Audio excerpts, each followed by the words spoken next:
Uang beredar saat ini hanya 44% dari GDP nasional dan ini berbahaya dari kacamata orang yang mengerti ekonomi makro dan mikro di Indonesia. Maaf, informasi seperti ini memang terlihat nyinyir kepada menteri jagoan yang berprestasi internasional. Namun entah mengapa, mungkin karena nggak banyak yang paham ilmu ekonomi, maka melihat data seperti ini yang tidak membuat ekonomi bergerak ini saat ini terlihat biasa saja. Padahal kalau melihat dari indikator ekonomi seperti di awal tadi yang mendapatkan data bahwa uang beredar saat ini hanya 44% dari GDP nasional, ini artinya banyak sektor ekonomi yang sakit keras, sakit kronis. Sayangnya data seperti begini, yaitu yang 44% uang beredar, nggak banyak yang paham cara bacanya bahwa ini berbahaya bagi ekonomi sebuah negara. Malaysia, Filipina, Thailand itu 120%-an uang beredar dibandingkan GDP nasionalnya. Ini sama-sama kena COVID loh ya negaranya. Negara-negara di ASEAN ini dalam 7 tahun terakhir pertumbuhan ekonominya adalah 50%-an dibandingkan pejabat saat ini yang hanya bisa membuat 20% tumbuh dalam 7 tahun. Padahal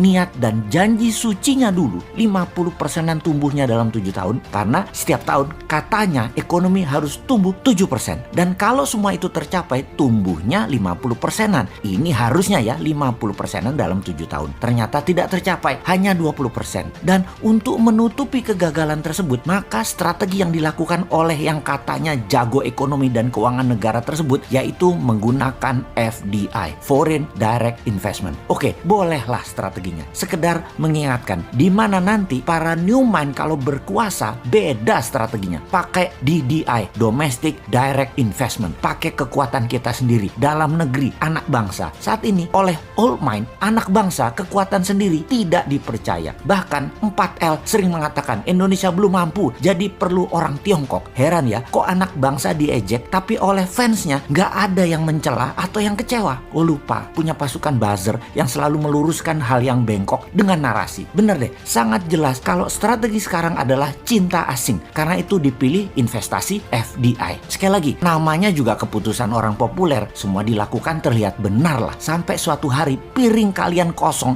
nggak ada lauk yang bisa dimakan. Baru Anda akan percaya ada masalah bernegara ekonominya. Tapi kita ini warga negara yang baik. Kita oke, setuju FDI. Coba sekarang kita kalkulasi strategi FDI itu. Setelah kita hitung FDI dana masuk dibagi jumlah penduduk Indonesia, ternyata di Indonesia hanya dapat $100 per orang FDI-nya. Dibandingkan Singapura tahun lalu, FDI masuk ke Singapura adalah $19.000 per orangnya. Jauh langit dari bumi FDI Indonesia dibandingkan Singapura itu. Oke, kita samakan dengan Vietnam kali ini. Bagaimana? Biar nggak hilang muka tuh pejabat yang sering dapat hadiah dari negara pemberi hutangan. Vietnam ternyata dapatnya $270 per orangnya dari FDI di tahun lalu di 2020. Oke, kita ke Malaysia sekarang. Malaysia, Filipina sama dengan Indonesia. $100. Seneng? Tahu kalau Filipina dan Malaysia sama dengan Indonesia? Seneng ya? Harusnya yang nggak seneng. Old mind seneng. New mind yang nggak seneng lah. Indonesia tuh punya segalanya yang Malaysia dan Filipina nggak punya. Kok hanya dapat $100?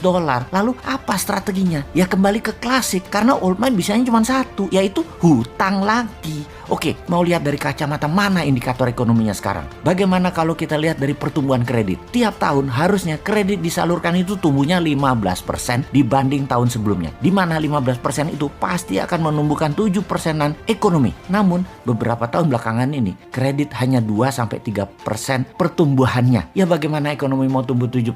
Gak ada likuiditas begitu. Bisa mikir gak sih ini pejabat yang berkuasa tentang ekonomi? Jadi wajar kan tumbuhnya tahun lalu minus 2%. Lalu kita sudah hampir 4 kuartal nih minus terus pertumbuhannya. Kita lihat deh di awal tahun 2021 ini deh. Minus apa plus? Kalau minus jadi 4 kali atau 4 kuartal. Ini menunjukkan kinerja ekonomi negatif. Bahaya ini kalau rakyat mulai lapar. Tapi jujur deh, saya menilai bagus banget narasi para buzzernya. Sehingga rakyat nggak sadar ekonomi ke arah berbahaya. Keren buzzernya, keren. Narasinya keren. Jadi bernegara pakai narasi ya baru kali ini. Kalau yang lain kan bernarasi pakai fakta dan pakai pertumbuhan ekonomi. Kalau sekarang pakai narasi. Tapi narasi narasinya emang keren. Asli nih, kalau ternyata sampai tahun 2021 akhir rakyat ekonominya makin berat, maka bisa-bisa pejabat populer tadi jadi nggak populer. Dan jangan sampai nengok semua ke Bosman karena semua yang dikatakan Bosman terlihat benar. Tar dulu, nggak benar juga Bosman ini semua analisanya benar. Namun kalau utak-atik hitungan ekonomi rasanya jarang meleset. Lalu kalau sekali lagi sampai akhir 2021 ekonomi Indonesia masih minus, apa saran untuk mengatasi hal ini? Maka kaum New Mind akan berkata gampang, tahun 2022 pemilu dipercepat aja, nggak usah nunggu 2024. Piejal, setuju?